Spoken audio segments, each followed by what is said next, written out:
안녕하세요. 종종 사연을 즐겨 듣는 평범한 30대 여자입니다. 결혼한 지는 3년이 되었지만 아직 아이는 없어요. 제가 카페를 차린 지 얼마 되지 않았거든요. 카페가 어느 정도 자리를 잡으면 그때 아이도 갖고 그러려고요. 제가 오늘 이렇게 사연을 적게 된 건 바로 제 친구이자 신우이 때문입니다. 이제는 더 이상 친구가 아니니까 그냥 신우라고 부를게요. 신우와는 어린 시절 학교에서 처음 같은 반을 하면서 알게 되었으니까 벌써 15년도 넘었네요. 사실 처음부터 친한 사이는 아니었어요. 신우와 저는 성격도 성향도 비슷한 구석이라곤 하나도 없었기에 완전히 다른 부류와 어울렸거든요. 평범한 학생이었던 저와 달리 신우는 사람들로부터 주목받길 좋아하는 학생이었어요. 문제는 그 주목을 늘 안 좋은 이유로 받는 거였지요. 주변에는 늘 시끄럽고 기가 센 친구들로 바글바글했고 그런 신우를 전 이해할 수가 없었습니다. 사실 이해할 필요도 없었지요. 그때만 해도 저는 신우를 제 친구라고 생각하지 않았으니까요. 아예 신우라는 사람한테 관심이 없었습니다. 신우도 그랬을 거예요. 그래서인지 3년 내내 같은 반을 하면서도 말 한마디 제대로 해본 적은 없었고요. 그런 신우와 다시 만나게 된 건 재수학원에서였어요.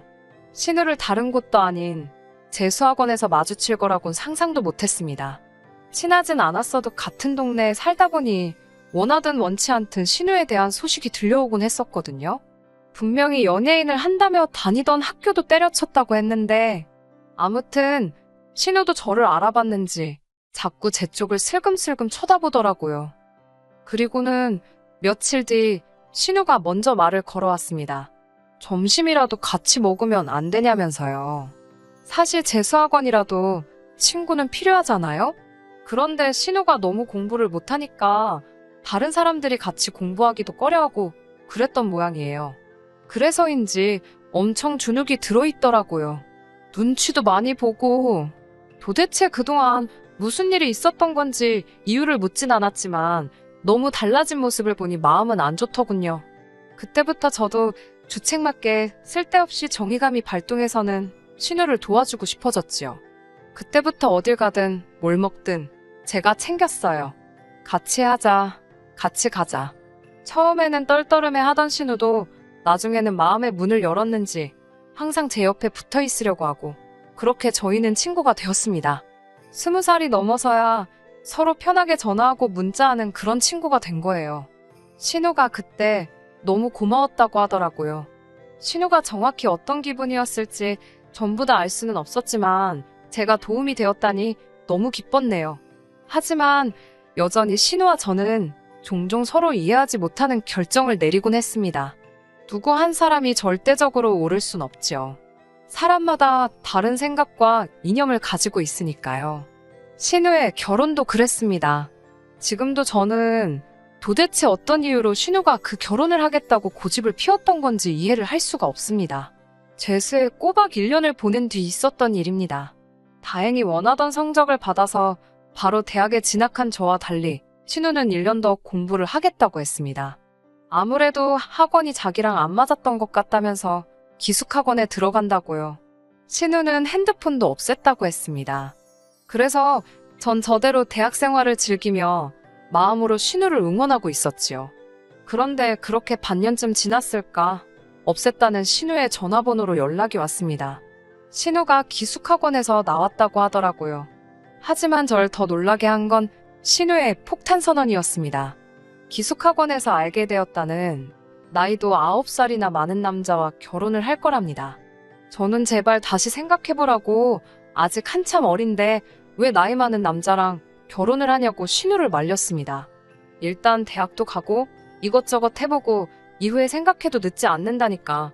자기 인생에서 이 남자보다 좋은 남자가 나타난다고 누가 보장할 수 있냐입니다. 그러면서 저한테 안 나타나면 너가 책임질 거냐고 묻더라고요. 그때 제가 책임질게 라고 대답했다면 지금쯤 뭔가 달라져 있었을까요? 전 당연히 책임은 무슨 책임이냐면서 그래도 결혼은 아닌 것 같다고 신우를 말렸습니다. 하지만 사랑에 눈먼 사람을 제가 어떻게 설득할 수 있었겠어요? 신우의 부모님, 그러니까 저에게는 시부모님이시지요. 두 분도 역시 신우의 결혼을 반대하셨고 결국 신우는 그 남자와 식도 올리지 못했습니다. 둘이 멋대로 동거를 시작했고 남자 집에 들어가서 살기 시작했지요. 문제는 그 남자도 그 남자의 부모도 누구 하나 돈 벌어오는 사람이 없었습니다. 오히려 신우에게 친정에서 돈 좀 받아오라고 억지를 쓰는 상황이었지요. 나중에서야 알게 된 일이지만 신우가 학원에도 매번 명품만 입고 오고 씀씀이도 크다는 걸 알게 된 그 남자가 의도적으로 신우를 꼬신 것 같더라고요. 꼬신다고 넘어간 신우도 어리석은 거지만요. 아무튼 남자 쪽에서는 신우가 꽤나 있는 집 달이라고 생각했던 모양이에요.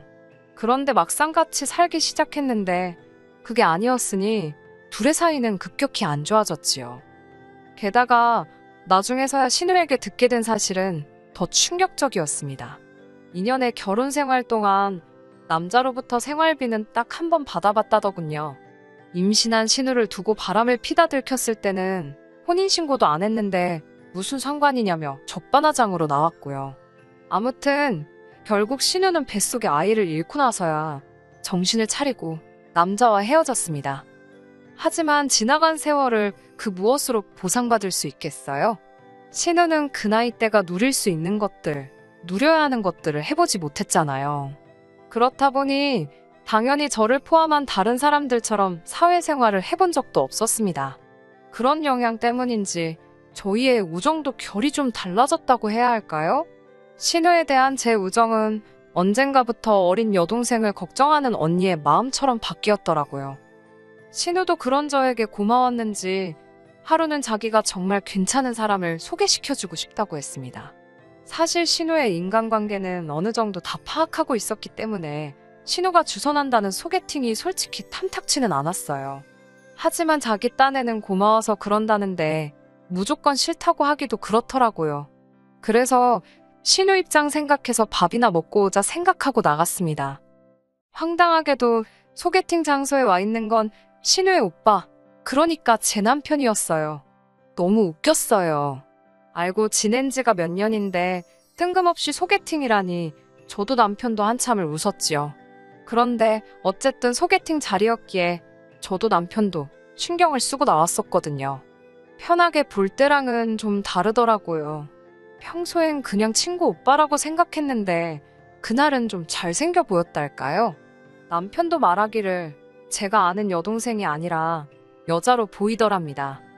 친구의 바램이라고 해야 하나, 계획이라고 해야 하나, 아무튼 저희는 그렇게 사귀게 되었습니다. 양쪽 부모님 모두 좋아하셨어요. 서로 오래 알고 지낸 집안이니 어떤 사람들인지 잘 안다고 생각하셨을 테고 걱정할 이유가 없다고 생각하셨을 거예요. 저도 그렇게 생각했으니까요. 하지만 친구랑 가족은 다르다는 걸 살아보니까 알겠더라고요. 친구 사이에도 가족 사이에도 서로 지켜야 할, 넘지 말아야 할 선이라는 게 있잖아요. 그런데 친구였다가 신우와 올케 사이가 돼버리니까 그 선이 굉장히 모호해지더란 말입니다. 불편한 이야기를 듣게 되더라도 다 널 생각해서 하는 말이라는 그 문장만 덧붙여버리면 달리 반박을 할 수가 없는 거죠. 3년의 결혼 생활이 짧다면 짧고 길다면 길잖아요. 그동안 솔직히 별의별 일이 다 있었습니다만 그걸 다 늘어놓으면 한도 끝도 없을 것 같고요. 결정적으로 신우와 시어머니 때문에 우정이고 나발이고 다 때려치게 된 것만 말씀드릴까봐요. 결혼할 때도 우리 집 사정 잘 알잖니라는 시어머니의 말씀에 타협을 많이도 했습니다. 한 번뿐인 결혼식이니 저도 나름대로 꿈꿔오던 그림이 있었거든요. 그런데 어머님과 친구가 나서서는 우리 집 알잖아 소리만 해버리면 제가 고집은커녕 의견도 피력할 수가 없게 되더라고요. 특히 제일 어이가 없었던 건 집 문제였습니다. 시부모님께서 저희가 집을 구할 때 1억을 해주신다 하셨거든요. 그러니 저나 남편 입장에선 당연히 그 1억을 예산에 넣고 집을 보고 있었고요. 그런데 막상 계약을 하려니까 뜬금없이 1억을 못 해주신답니다. 급하게 쓰셔야 할 곳이 있어서 먼저 쓰셨다면서 이해해 달라는 거예요. 그 말을 신우의 입을 통해서 전해 들었습니다. 그러면서 한다는 말이 우리 부모님 알잖아. 돈이 있으면 다 퍼주고도 남으실 분들인걸. 정말 없어서 그러시는 건데 이해 좀 해주면 안 되냐입니다. 이건 뭐 이해 못한다고 하면 졸지에 천하의 나쁜 X, 눈물도 없는 X가 되게 생겼더라고요. 남편도 미안하다며 저에게 한다는 말이 그런데 너도 알지 않냐고 원래 그런 분들이 아닌걸. 지금 생각해보면 알긴 개뿔. 제가 뭘 알아요. 그런 제가 신우와 완전히 선을 긋게 된 건 결정적으로 얼마 전에 있었던 사건 때문입니다. 처음에 말씀드렸다시피 제가 카페를 오픈한 지 얼마 안 되었어요. 카페를 오픈하게 된 건 여러 가지 이유가 있습니다만 회사를 언제까지 다닐 수 있을까에 대한 고민이 가장 컸던 것 같아요. 저는 중소기업을 다니고 있었는데 아시다시피 중소기업이 대기업보다 복지도 그렇고 연봉도 그렇고 만족스럽지가 못하잖아요. 임신과 출산은 또 어떻고요? 거의 복직은 물 건너가는 거지요. 이런 걱정을 안고 사느라 이도저도 아닌 어중이떠중이처럼 살 바엔 확 저질러보자. 그런 생각을 하곤 카페를 열어버렸네요. 제가 카페를 연다고 하자 신우가 저에게 넌지시 자기 좀 써주면 안 되냐고 물어보더군요. 자기도 이제 사회생활을 해봐야 할 것 같은데 모르는 사람 밑에서 시작하는 건 두렵고 겁이 난다면서요. 지금이야 끝나버린 우정이지만 그래도 그때는 신우에게 친구로서 응원하는 마음도 있었고 도와주고 싶은 생각도 있었기에 선뜻 그러겠다고 했습니다. 그래서 신우를 제가 오픈한 카페에 채용하기로 했어요. 신우뿐만 아니라 다른 직원도 한 명 더 뽑았고요. 저도 출근하니까 뭐 크게 걱정할 이유가 없었습니다. 하지만 사회생활을 안 해봤다고 해도 신우의 태도에는 큰 문제가 있었습니다. 일단 출퇴근 시간을 안 지키는 건 기본이었어요. 카페가 오픈이 10시였기 때문에 9시 반부터는 나와서 오픈 준비를 해달라고 했습니다. 돈에 대해서는 말씀도 하지 마세요. 친구이자 신우인데 제가 설마 최저시급만 줬을까요? 넉넉히 줬고 30분 일찍 나오는 것도 1시간으로 계산해 주기로 한 상황이었습니다. 신우 덕분에 덩달아 같이 채용된 직원도 똑같은 대우를 받는 상황이었고요. 그런데 신우는 첫날부터 5분 10분을 늦더니 나중에는 9시 50분이 다 되어서야 나오는 날도 있더라고요. 그래놓고 1시간으로 계산해줘야 한답니다. 자기가 일부러 늦은 게 아니라 다 일이 있어서 그런 거라면서요. 신우의 계산법을 여기다 열거하자면 아마 사연 들으시는 분들 다 어이가 없어서 뒤로 쓰러지실지도 몰라요. 한 번은 이런 일이 있었습니다. 신우가 카페에 일하러 오면서 자꾸 머리를 안 감고 오더라고요. 제가 여기는 음식을 파는 곳이다. 위생이 중요하고 보여지는 것도 중요하다. 제발 씻고 나와달라고 했습니다. 그러자 카페에 나오지만 않으면 안 씻어도 되는데 카페에 나오기 위해 씻는 거니까 씻는 시간도 시급으로 계산을 해달라고 하더라고요. 아무리 사회생활을 안 해봤어도 이런 계산법을 어떻게 생각해낼 수 있는지 황당하더군요. 제가 그게 말이 되냐고 돈 벌러 오면서 씻고 오는 건 당연한 건데 그걸 돈으로 주는 사장이 어딨냐니까 자기는 도대체 이해가 안 된답니다. 카페 아르바이트가 커피 잘 만들고 카페 잘 치우면 되지 왜 머리를 감고 안 감고가 문제가 되냐면서요. 말이 안 통하더라고요. 급기야 오픈한 지 2달도 안 된 제 카페 사이트에다 어떤 사람이 신우에 대한 이야기를 적었더군요. 커피 내리는 직원이 그러니까 제 신우가 커피를 내리면서 연신머리를 벅벅 긁더랍니다. 그리고는 그 손으로 자기 머그잔을 만지는 걸 봤다면서 솔직히 비위가 너무 상했다네요. 보다 못해 손님이 신우한테 한마디를 했더니 그럴 거면 본인 컵을 들고 다니라며 신우가 되려 짜증을 냈다면서 다신 안 올 거라고 적혀 있었지요. 저는 그런 일이 있었다는 건 전혀 몰랐습니다. 사실 확인을 위해 다른 직원을 신우 몰래 불렀어요. 그러자 직원이 쭈뼛거리며 말하길 제가 스무디에 넣을 과일을 사러 간 사이였답니다. 그러면서 신우가 괜히 사장한테 꼰지르지 말라며 자기가 사장 신우라고 협박 아닌 협박을 했다더군요. 저는 고민 끝에 신우를 불렀고 가게에서 나가달라고 했습니다. 친구를 직원으로 쓴다는 걸 너무 단순하게 생각한 것 같다고요. 너랑 더 이상 불편해지고 싶지 않다. 친구로서, 가족으로서 편하게 지내려면 일로는 엮이지 않는 게 좋겠다고 최대한 친구의 기분을 해치지 않게끔 부드럽게 이야기했어요. 하지만 결국은 나가달라 소리이니 신우 귀에는 곱게 들리지 않았던 모양입니다. 신우가 이 코딱지만한 가게가 뭐라고 지금 자길 무시하냐입니다. 그러더니 뜬금없이 지금 제가 이만큼 해놓고 사는 게 다 자기 덕분인 걸 왜 모르냐입니다. 자기 아니었으면 제가 어디 가서 자기 오빠만큼 멋진 남자를 만나서 살겠냐고요. 아니, 내가 소개해달랬나 지가 소개해줘놓고 이제 와서 뭔 헛소린가 싶었지요. 하지만 그 순간에는 너무 황당해서 말도 제대로 안 나가더라고요.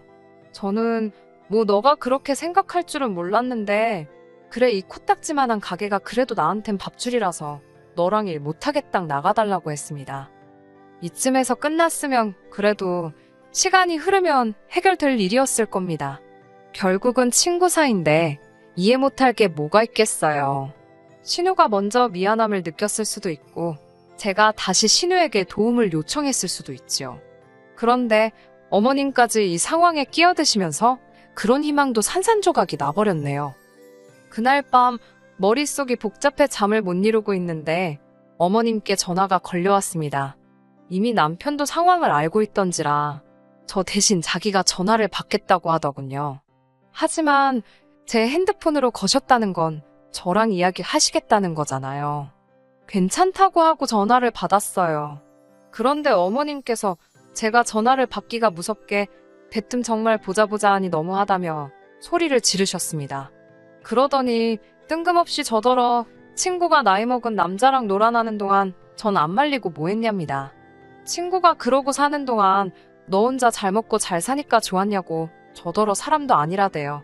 뒤이어 제가 뭐라 말할 틈도 안 주시곤 저더러 네가 뭔데 내 딸 무시하냐고 친구가 어떻게든 살아보겠다고 그 자존심을 버리고 카페인지 나발인지 가서 싫은 소리 들어가며 일을 하는데 넌 친구라는 게 유세나 부리고 있다면서 고래고래 악을 쓰셨지요. 그러면서 너가 내 딸한테 그랬으니 앞으로 두고 보자입니다. 시집살이 말로만 들어보지 않았냐면서 한번 저도 당신 밑에서 굽신거려봐야 정신을 차릴 거라나요. 옆에서 듣던 남편이 어머님께 지금 뭔 말씀을 하시는 거냐고 잡들이를 할 거면 길 잡들이 하지 왜 이 사람한테 그러냐면서 소리를 질렀습니다. 그러자 어머님께선 여자에 미쳐서 지 부모도 몰라보는 자식이라며 졸지에 남편한테까지 욕을 퍼부으셨어요. 그러면서 제가 제 남편을 망쳐놨다네요. 남편은 씩씩거리면서 제 핸드폰을 들고 작은 방으로 갔습니다. 방문에 귀를 대지 않아도 어찌나 소리를 버럭버럭 지르는지 다 들리더라고요. 어머님께서 욕을 하시는데 개 나오고 소 나오고 남편도 남편대로 그렇게 오냐오냐 해주니까 지 밥벌이도 못하고 똥인지 된장인지 분간도 못하고 사는 거라고 받아치고 어휴 난리도 아니었지요. 아무튼 남편이 신나게 어머님한테 쏘아붙여준 덕분에 제 억울한 마음도 어느 정도는 가시는 듯 했습니다. 남편은 저에게 앞으로 어머님과 신우가 사과하기 전까진 시댁에 가지 말고 마음 쓰지 말라 했어요.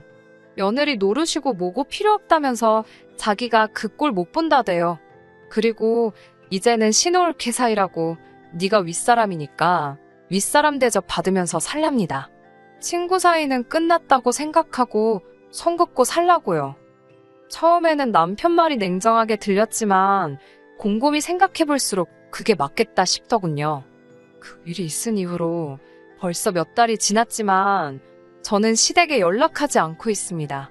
딱 2번 신우에게 연락이 오긴 했어요. 저 같은 사장 만날까봐 자기는 일 안 하고 살 거라는 뭐 유치한 문자였는데 신경 안 쓰려고요. 저나 잘 먹고 잘 살면 되지요. 그러다 언젠가 신우가 뭔가 깨달으면 다행인 거고 못 깨달아도 어쩔 수 없지요. 뭐. 그래도 이번 일을 통해서 남편이 제 편이란 걸 알게 돼서 기쁘긴 하네요. 남편마저 저더러 이해해라, 품어줘라 그랬으면 정말 서러웠을 것 같거든요. 솔직히 오랜 우정을 지키지 못했다는 죄책감에 괴로운 마음도 들고 친구가 상처받았을 걸 생각하니 미안한 마음도 들어요. 이런 마음을 전부 떨쳐내기까지에는 시간이 좀 필요하겠지요. 그래도 이제는 제 마음부터 챙기고 살려고요. 신우도 그랬으면 좋겠네요. 언젠가 다시 웃으며 만날 수 있는 날이 올까요? 끝까지 들어주셔서 감사합니다. 오늘의 사연은 여기까지입니다. 구독과 좋아요, 알람 설정 부탁드리고 더 좋은 사연으로 다시 찾아뵙겠습니다. 감사합니다.